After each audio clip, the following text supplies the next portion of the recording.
Que a graça do nosso Senhor maravilhoso Cristo esteja sobre a vida de cada irmão. Amém. Deixa eu só fazer o teste aqui.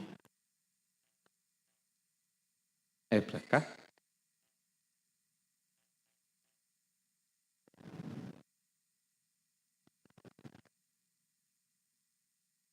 Acho que não está funcionando. Pronto. O irmão pode passar, por favor? Pronto. Então, irmãos. Iago deu problema, não foi? Como é complicado, às vezes, a gente confiar em tecnologia. A gente prepara as coisas, tudo, a gente tenta fazer com que funcione e o bicho parece que em cima da hora ele diz, não. Não é verdade?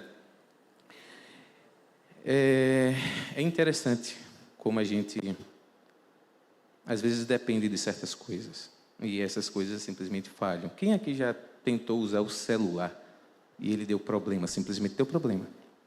Quem já? Em um momento crucial, deixa eu melhorar, em um momento crucial. É aquele momento que diz assim, Senhor Jesus, eu preciso disso agora. Logo depois da pandemia, eu estava... fui chamado para um fórum, lá em Simão Dias, e lá eu precisava apresentar minha documentação, para poder me apresentar, tem que ir lá realmente verificar, duas pessoas estavam sendo acusadas, enfim. E eu confiei no celular, eu não levei a documentação. Tá, porque tem um aplicativo, do governo, de todos os documentos ali, e tudo, tem que ter a vacina, e tem que ter tudo certo. E eis que cheguei lá, confiando. Quando chego lá para poder apresentar, e tinha uma fila, e todo mundo entregando. Só um instante.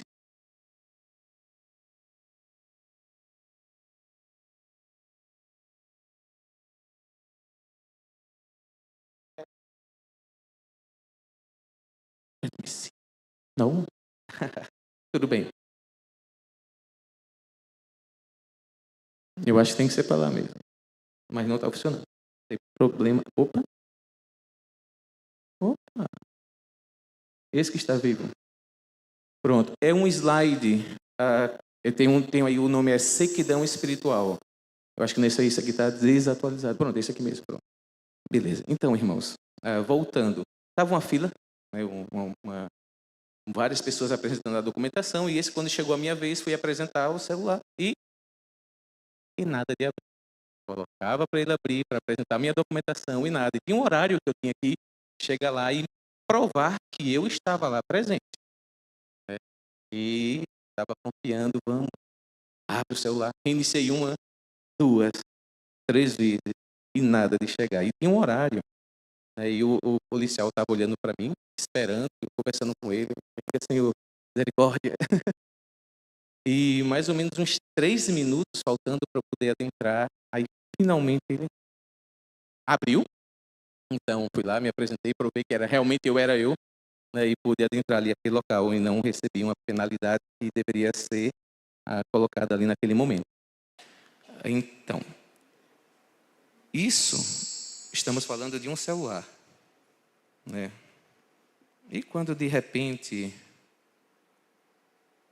é a nossa vida espiritual que está assim?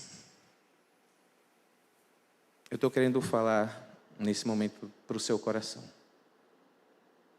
Quando a nossa vida espiritual, ela simplesmente parece estar travada. Você ora e às vezes talvez até tenha medo de orar, porque só vai sair lágrimas. Momento de sequidão espiritual. Eu confesso que eu tinha preparado uma palavra. Aliás, eu tinha preparado. Deus deu algumas palavras. Teve uma delas que Deus, assim, passei para uns irmãos e Deus foi específico em me dizer que aquela palavra eu estaria dando aqui, nesse momento, com o microfone. E eu fiquei preparando aquela palavra mesmo porque eu sabia que o momento ia vir e a gente preparado. Digo, opa, já vou deixar tudo preparado. E há umas 2, 3 semanas atrás, Deus começou a mudar isso. E eu comecei a pedir confirmação. Senhor, um está pronto, o outro não está. Certeza que é esse? Eu comecei a sentir. E começou a vir confirmações de vários locais. Então, essa palavra eu posso dizer para vocês que nasceu no coração de Deus. E estou aqui entregando, não sei exatamente para quem vai essa palavra. Se para as pessoas que estão aqui. Obrigado. Eita, pronto. Se para as pessoas que estão aqui, se alguém que está assistindo, enfim, que o Senhor Jesus Cristo possa abençoar essa palavra. Tá? O que nós vamos falar agora é exatamente sobre sequidão espiritual. Mas antes vamos pegar aqui um pouquinho do contexto do que vai ser visto ali, tá? Da palavra que nós vamos verificar hoje. Reino de Davi. Um reino agraciado, um reino que, apesar de alguns de falhas, de erros que foram cometidos, de pecados que foram cometidos, eis que o reino estava próspero. E então se passou o tempo de Davi e veio o seu filho Salomão. Foi um tempo de paz também. Era um tempo que o pessoal, digamos que o celular estava funcionando para todo mundo. Era um tempo que as pessoas estavam em comunhão com as outras, não havia guerra, não havia nada que viessem a impedir, digamos, né, o povo de procurar a Deus. Mas então passou-se o tempo de Salomão e vieram outros sucessores. E aí começou a ficar ruim, porque as pessoas começaram, e as pessoas que estavam no governo, começaram a procurar mais os próprios prazeres do que a Deus. E Deus começou a levantar profetas. Havia em Jerusalém a cidade de Deus, a cidade do Filho de Deus, a cidade do rei, do grande rei. Assim era chamada, a cidade de Deus, a cidade do grande rei. E todo mundo amava essa cidade porque já tinha, em Salmo 38, salvo engano, os filhos de Corá, falaram sobre isso, que essa era a cidade, de Jerusalém viria o grande Salvador. Era um prelúdio do que Jesus viria, né, morrer na cruz e ali conquistaria tudo, mas naquele momento eles tinham uma promessa. A promessa estava em Jerusalém, o templo, mas Deus começou a falar e começou a usar profetas. E um desses profetas foi Isaías. Ele começou quando tinha mais ou menos uns 30 anos por aí, filho de Buzi, era uma linhagem de sacerdotes da tribo de Levi. E ele começou a falar. Os primeiros, do capítulo 1 a 24 do livro de Ezequiel, é exatamente ele exortando o povo e dizendo: não cometam pecado diante de um Deus santo. A destruição virá. Mas o povo começou a pensar: não, negócio de destruição, Deus é amor, não vai vir destruição. Nós somos o povo santo de Israel, a nação abençoada por Deus. Esses profetas estão falando coisas que eles querem falar, só para nos meter medo. Deus não vai julgar com essa justiça. Enfim, outros profetas vieram. No ano de 586 a.C., veio o julgamento do Senhor através do rei Nabucodonosor. Sitiou a cidade, adentrou e destruiu, inclusive o templo. O templo, onde tinha o local que tinha a presença de Deus, destruído. E não só ele destruiu, como ele, para estratégia de guerra, para o povo não ficar junto e não se rebelar, ele simplesmente pegou as pessoas e fez, por 3 vezes, ele demandou o povo. Mandou para ir para algumas regiões. A maioria foi para um rio chamado Quebar. Alguns outros, que eram mais, digamos assim, mais aristocratas, digamos, um cargo maior, como Daniel, foi levado para o reino, né, para o local do reino. E Ezequiel ficou às margens do rio Quebar. E o povo começou a sentir a sequidão espiritual. Eles olhavam, estava tudo destruído. A cidade, eles tanto confiavam, o templo, o símbolo da presença de Deus sobre o povo, destruído. Eles tinham certeza que não tinha mais para onde ir. Porque eles tinham certeza que a morte tinha chegado, não tinha sobrado mais nada. Então, Ezequiel foi na segunda leva, eles foram 3 levas, né? Ezequiel foi na segunda leva, e então ele começou a orar: Senhor, o que é que eu vou falar para esse povo? Aliás, o que é que vai ser de nós? Então Deus começou a mandar as mensagens para ele. E essa aqui é uma das mensagens que a gente vai ver. que ele recebeu de Deus. Ezequiel, capítulo 34, versículos 1 a 14. Desculpe. Ezequiel 37, de 1 a 14. Obrigado. Diz assim a palavra do Senhor. A mão do Senhor estava sobre mim, e pelo seu espírito ele me levou para o meio de um vale cheio de ossos. Ele me levou de um lado para o outro, entre eles, e pude ver que era enorme o número de ossos no vale e que os ossos estavam muito secos. Ele me perguntou: filho do homem, estes ossos poderão tornar a viver? Eu respondi: ó soberano Senhor, só tu o sabes. Então ele me disse: profetize a estes ossos e diga-lhes: ossos secos, ouçam a palavra do Senhor. Assim diz o soberano Senhor a estes ossos: farei um espírito entrar em vocês e vocês terão vida. Porém tendões em vocês, farei aparecer carne sobre vocês e os cobrirei com pele. Porém um espírito em vocês e vocês terão vida. Então saberão que eu sou o Senhor. Amém. Acho que o slide está meio bugado, talvez eu nem siga ele. Acho que é melhor. Estou apertando aqui, deixa eu ver se ele vai para o próximo. Tá certo? Pronto. É o outro, né? Ok. Então saberão que eu sou o Senhor. Assim profetizei conforme a ordem recebida. Enquanto eu profetizava, houve um barulho, um chocalhar, de forma que os ossos se juntaram, osso com osso. Olhei e os ossos foram cobertos de tendões e de carne depois de pele, mas não havia espírito neles.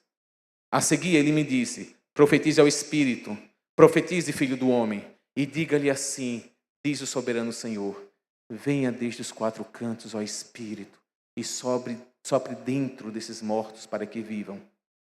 Profetizei conforme a ordem recebida, e o espírito entrou neles. Eles receberam vida e se puseram em pé.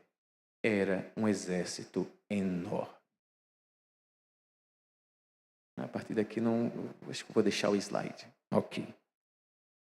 Então, o que nós vemos aqui nessa passagem é nada mais além do que morte. Um vale de ossos secos.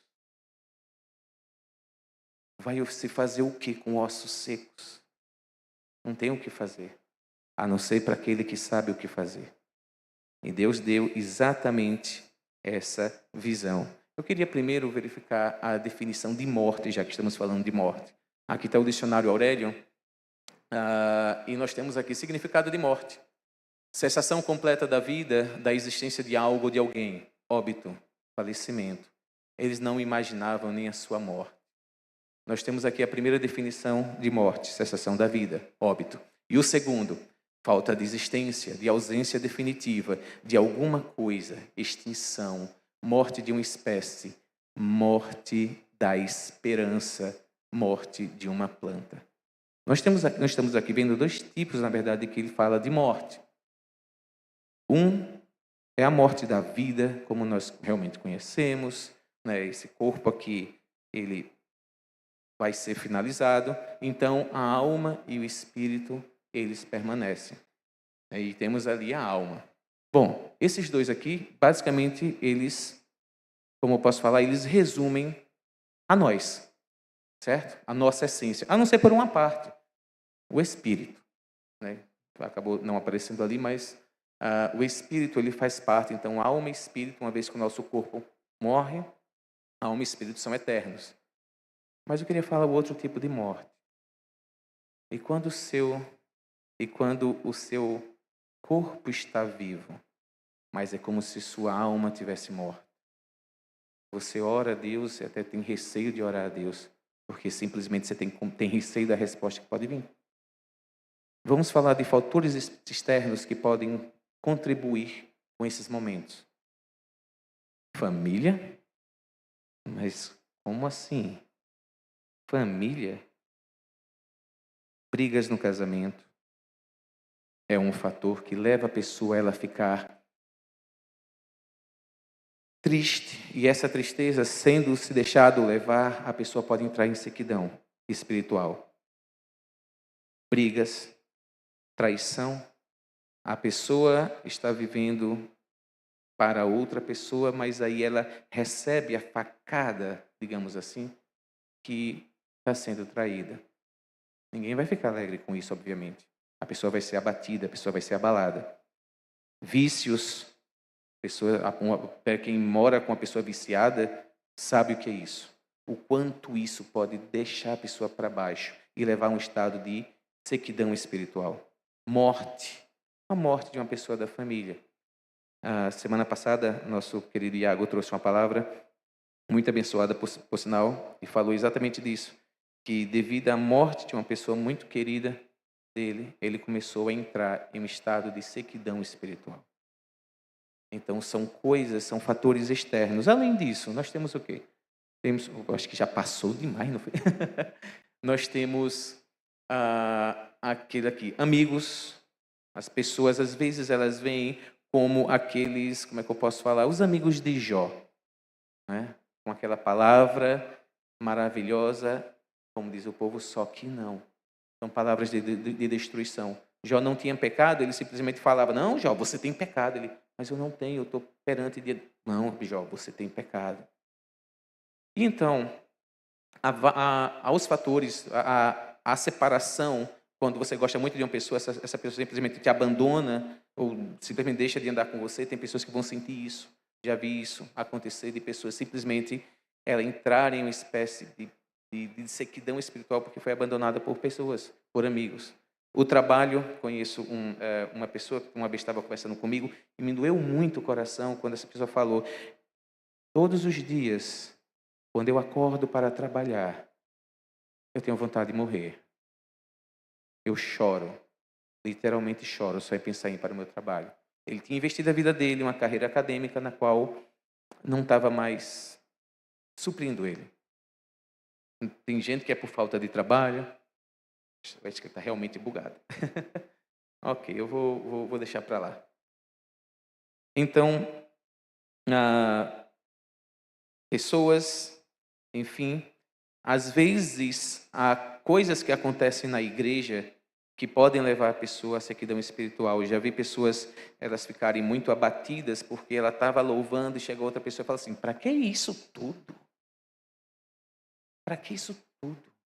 E a pessoa simplesmente murchar, quando deveria ser uma palavra de ajuda. Eu não estou aqui criticando a igreja, só estou colocando algumas situações que eu já vi acontecer. Tá? Já vi, enfim, acontecer. O próprio apóstolo Paulo, quando ele começa a falar de perigos que ele começou a falar, que começou a passar, ele começa a falar, já passei por afogamentos muitas vezes, já passei por chicotadas várias vezes, já passei por perigo de morte, já passei por perigo de irmãos falsos. Misericórdia, Senhor.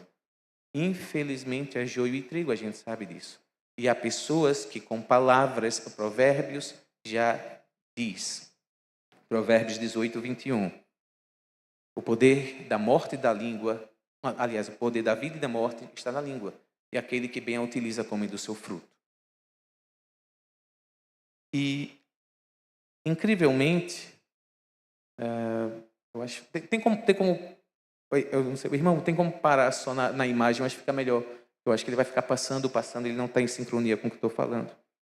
Pronto. Muito obrigado, meu irmão. Então, um outro fator externo,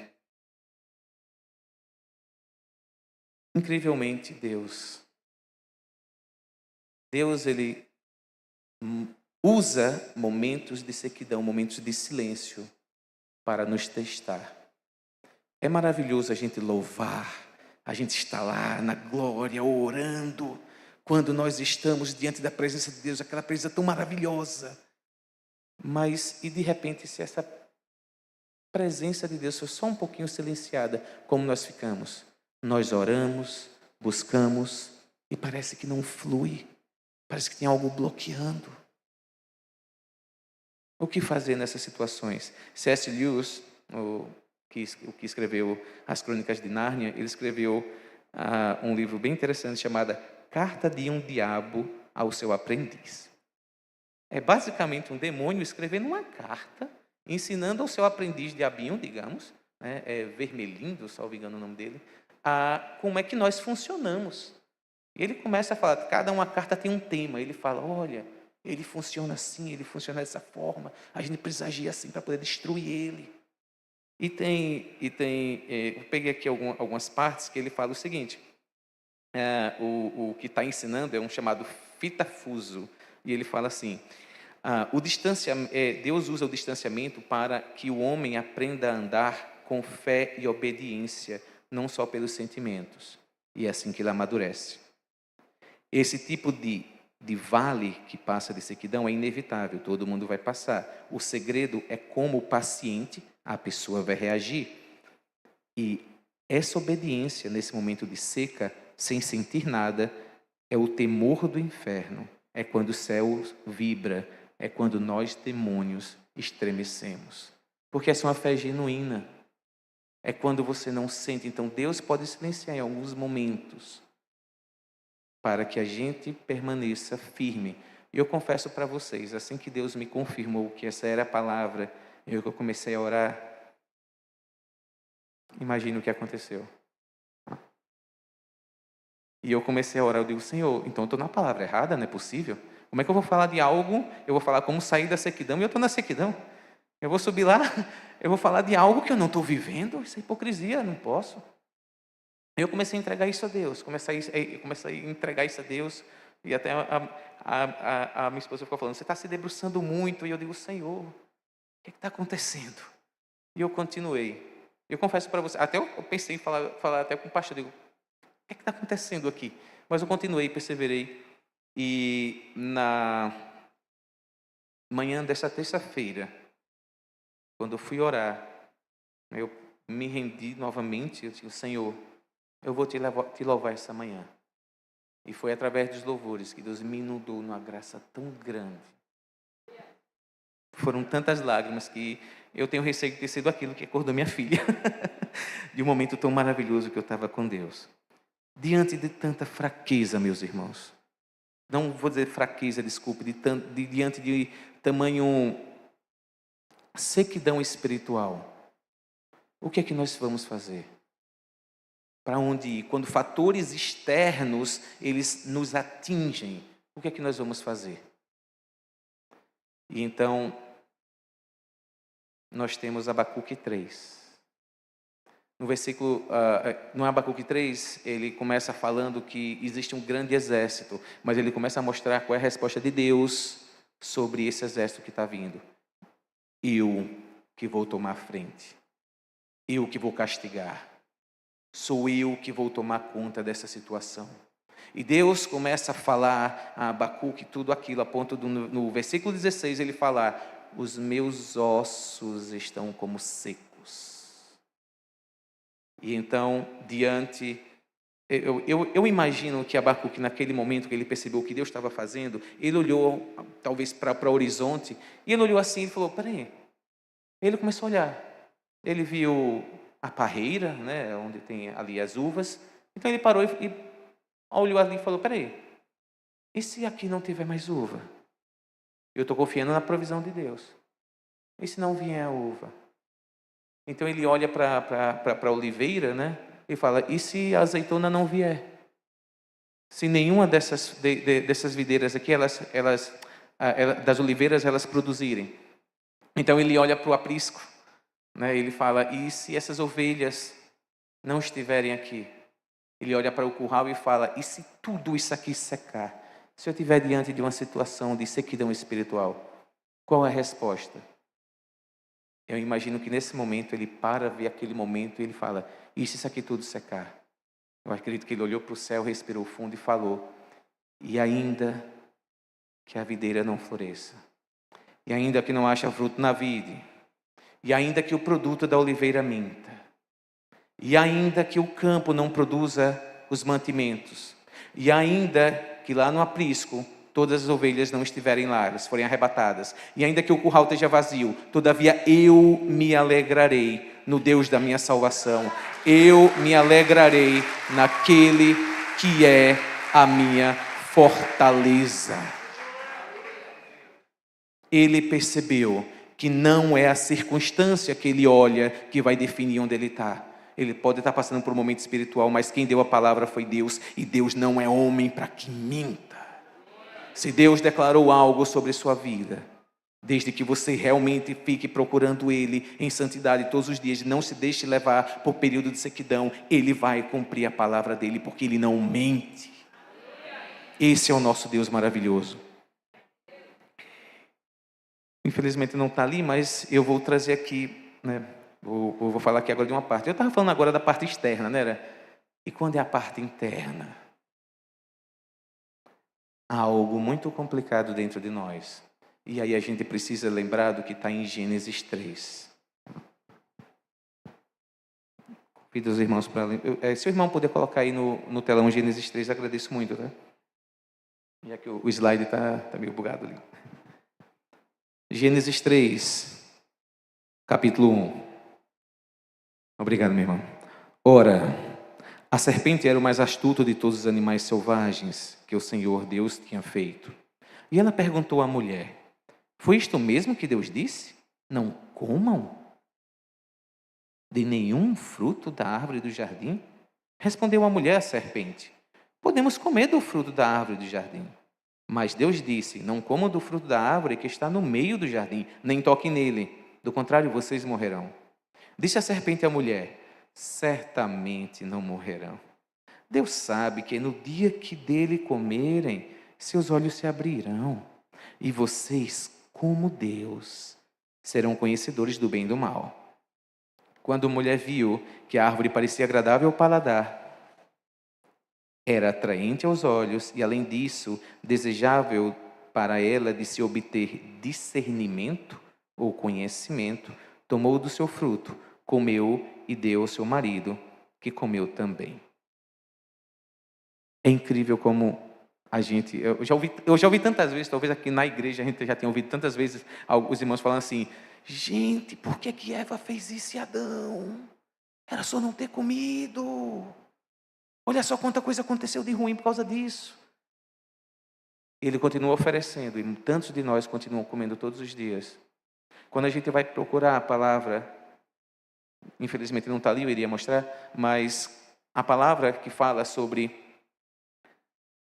conhecimento, sobre discernimento, é uma palavra chamada sehel, do original hebraico.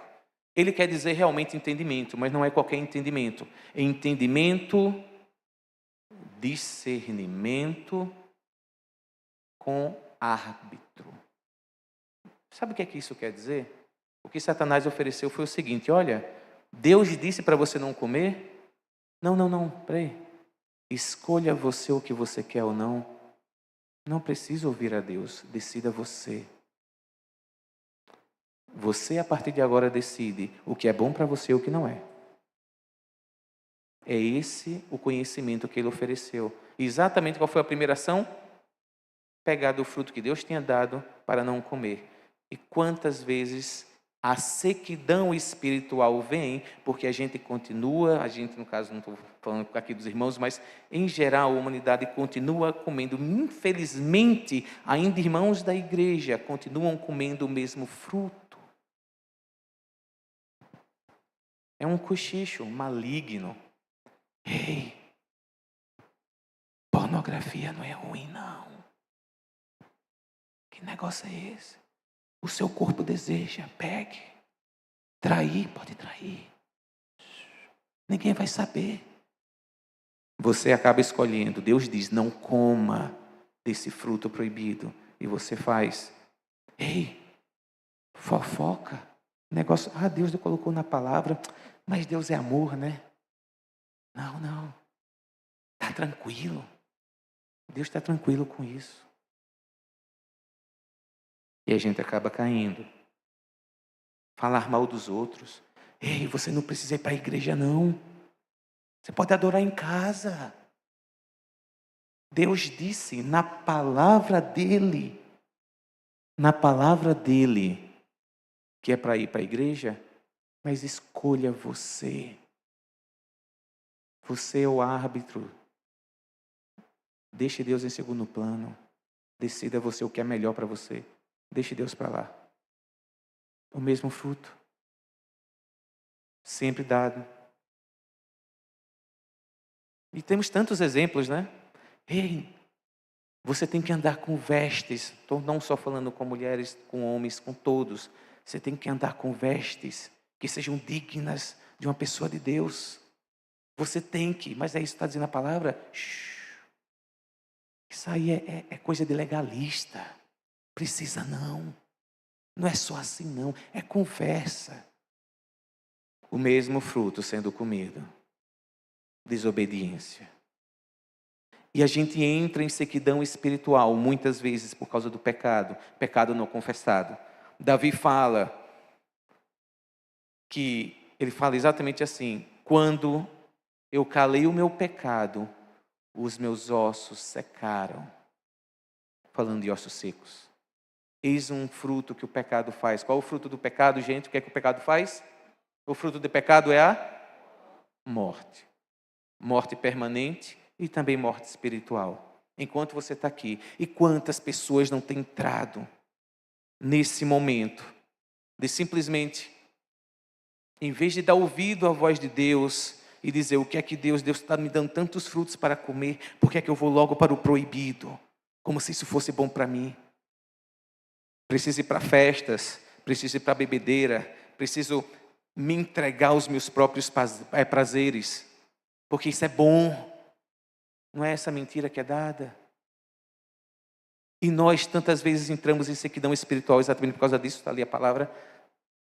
Está ali. Tomara que funcione agora. Vamos lá. Então, eu queria meditar um pouquinho na palavra agora nesse momento. É para cá. Isso. Aqui está. Pronto. Aqui está exatamente a Salmo 32, 3. Né? Pode passar, meu irmão. Acho que fica melhor. Pronto.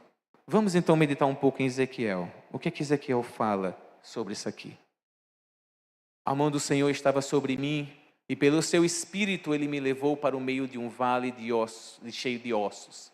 Ele me levou de um lado para o outro entre eles, e pude ver que era enorme o número de ossos no vale, e que esses ossos estavam muito secos. Eu acho interessante, essa aqui está na NVI, né, Nova Versão Internacional. Quando a gente vai pegar o ARC, ou ARA, né, Almeida Revista Corrigida ou atualizada, nós encontramos ossos sequíssimos. Imagine o corpo. Quando ele falece, o que é que começa a acontecer? A pele, os órgãos, o que é mais mole, ele começa rapidamente a deteriorar. Ele vai deteriorando. Então fica a parte mais dura. Qual a parte mais dura? Os ossos. Mas ele também vai deteriorando, até um momento em que ele fica sequíssimo. A partir daqui, não resta mais nada, a não ser virar pó e ser evaporado pelo vento. O que ele está mostrando aqui é o último estágio da morte, o último estágio da sequidão espiritual. Ossos sequíssimos. Não tem como ter vida aqui. E ele me perguntou: filho do homem, estes ossos poderão tornar a viver? Eu respondi: ó soberano Deus, só tu o sabes. Confesso que em período de sequidão espiritual na minha vida, teve momentos e durou vários dias, em que eu orava para Deus dizendo: Senhor, tá bom, chega, essa vida aqui já acabou, não tem mais para onde ir. O Senhor está vendo, o Senhor sabe, acabou. Só encerra logo a minha vida e pronto. Só abençoa as pessoas que vão ficar vivas. As pessoas da minha família, acabou. Eu não tenho mais para onde ir a partir daqui. Não tem mais continuidade. Exatamente isso aqui veio. Por que eu estou falando isso? Porque eu acredito que foi exatamente isso que Ezequiel falou. Deus falou assim: você está vendo esses ossos aqui, Ezequiel? E esses aqui? Eu posso colocar vida? Ezequiel falou: só o Senhor sabe. É só o Senhor que vai saber. Olha só o estado desses ossos. Pode passar, meu irmão. Então ele me disse: profetiza a estes ossos e diga-lhes: ossos secos, ouçam a palavra do Senhor. Assim diz o soberano Senhor a estes ossos: farei um espírito entrar em vocês e vocês terão vida. Porém, tendões em vocês, farei aparecer carne sobre vocês e os cobrirei com pele. Porém, o Espírito em vocês e vocês terão vida. Então saberão que eu sou o Senhor. Perceba o que Deus disse para Ezequiel. Profetize, tenha fé. Ezequiel não estava vendo nada naquele momento, estava vendo os ossos. Deus falou, Ezequiel, tenha fé, profetize. Sabe qual é a primeira coisa que o pecado original, que a gente acabou de ver que ele quebra? É a fé. Deus falou que era para não comer, eu não confio. Prefiro confiar no que eu mesmo acho. A primeira coisa que ele quebra é a fé. A segunda coisa que ele quebra exatamente é a obediência. A primeira coisa que Deus está dando aqui é o quê? Tenha fé.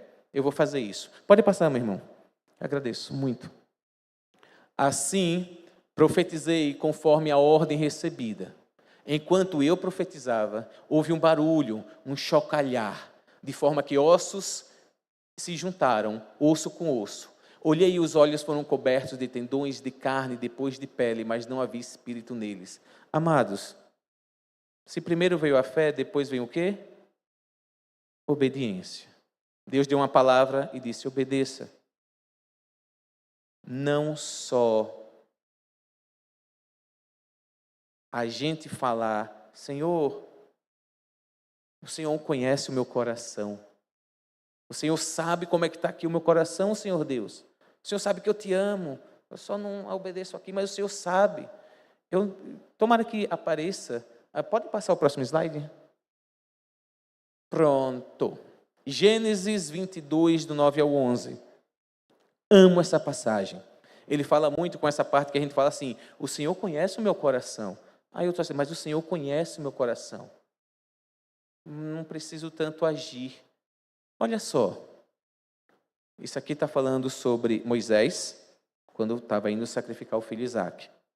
Chegaram ao lugar que Deus lhe havia designado, ali edificou Abraão um altar. Sobre ele dispôs a lenha, amarrou Isaque, seu filho, e o deitou no altar, em cima da lenha. E estendendo a mão, tomou o cutelo para imolar o filho. Mas do céu lhe bradou o anjo do Senhor, Abraão, Abraão. Ele respondeu, eis-me aqui. Então lhe disse, não estendas a mão sobre o rapaz e nada lhes faça, pois agora sei que temes a Deus, porquanto não me negaste o filho, o teu único filho. Amados, preste atenção aqui. Depois de tudo isso que ele fez, no momento que estava ali, que ele foi executar o que foi que o anjo falou? Abraão, ele falou, eis-me aqui, não estendas a mão sobre o rapaz e nada lhe faças, porque agora que você me obedeceu, eu sei que você está no lugar correto. Novamente, pois agora eu sei que você teme a Deus. É necessário ação. Deus não vai só olhar para nós e dizer assim, vai se agradar, só a gente falar, tenha fé. A Bíblia fala, a fé até o diabo tem e treme. Precisamos agir, é necessário ação diante de Deus. Continuando, pode passar, meu irmão. Continuando. A seguir, ele me disse, profetiza o Espírito, profetize, filho do homem, e diga-lhe que assim diz o soberano Senhor, venha desde os quatro ventos, ó Espírito, e sopre dentro desses mortos para que vivam.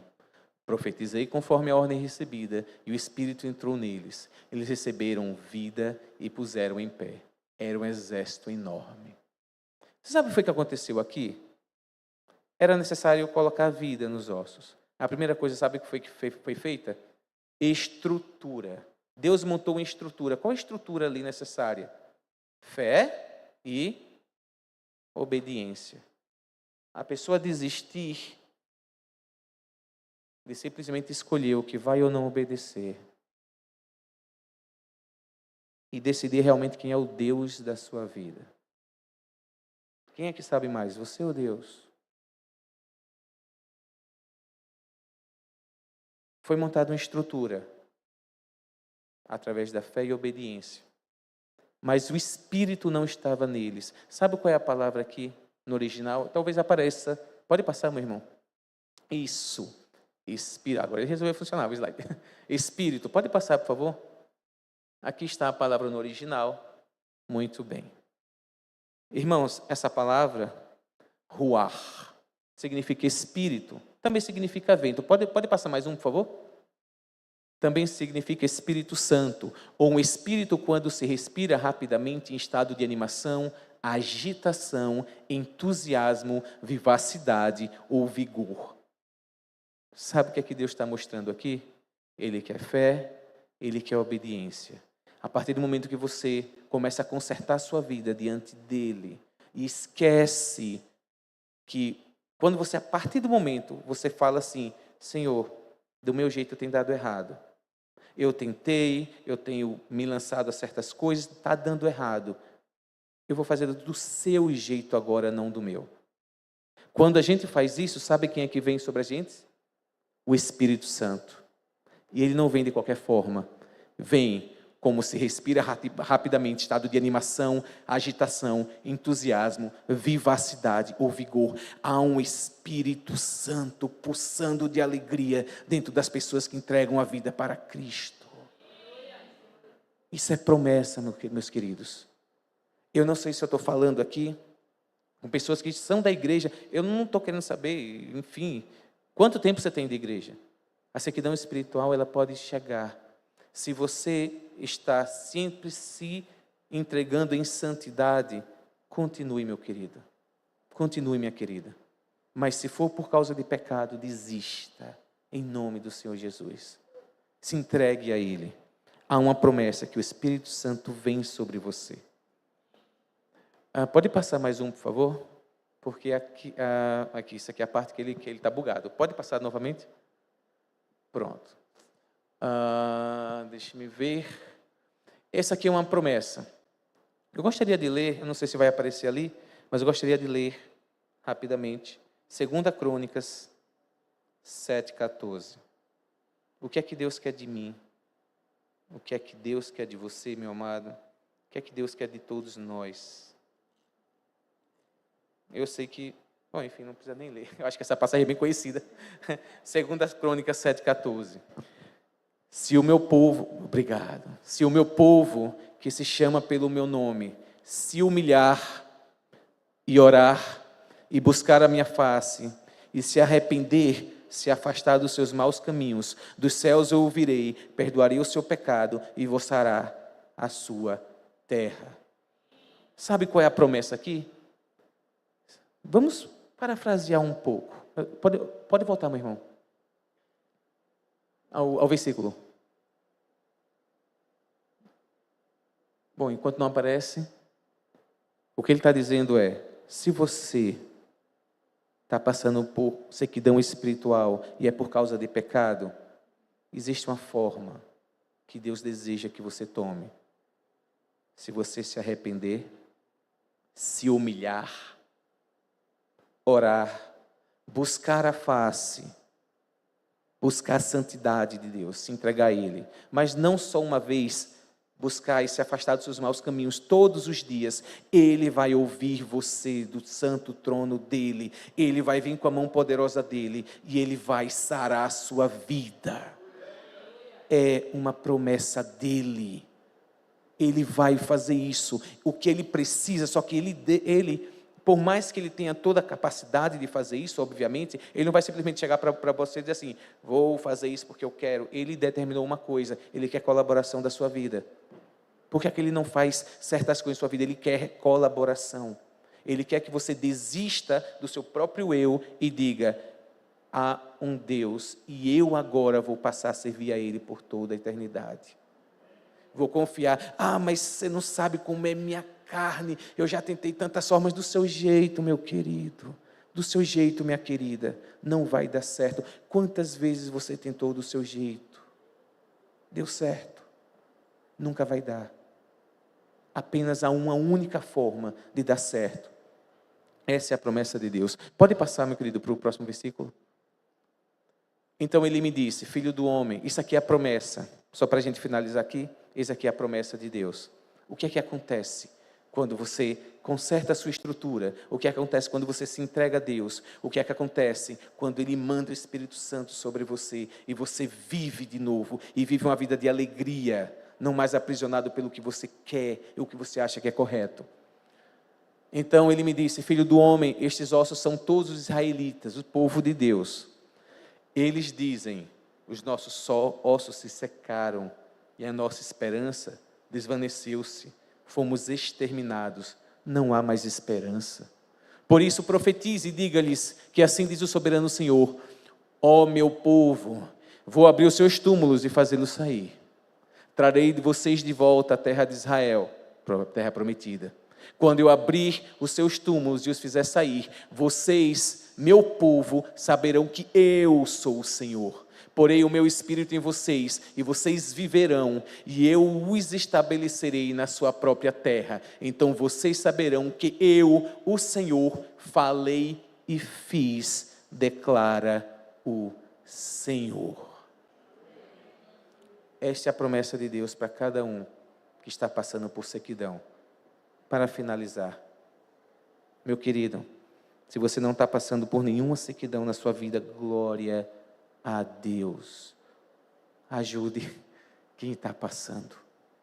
Se você está passando por alguma sequidão, mas você sabe que sua vida está correta diante de Deus, mas você está passando por alguma sequidão espiritual, permaneça novamente, ainda que não venha o fruto na vide, permaneça, porque Deus é fiel, Ele vai cumprir.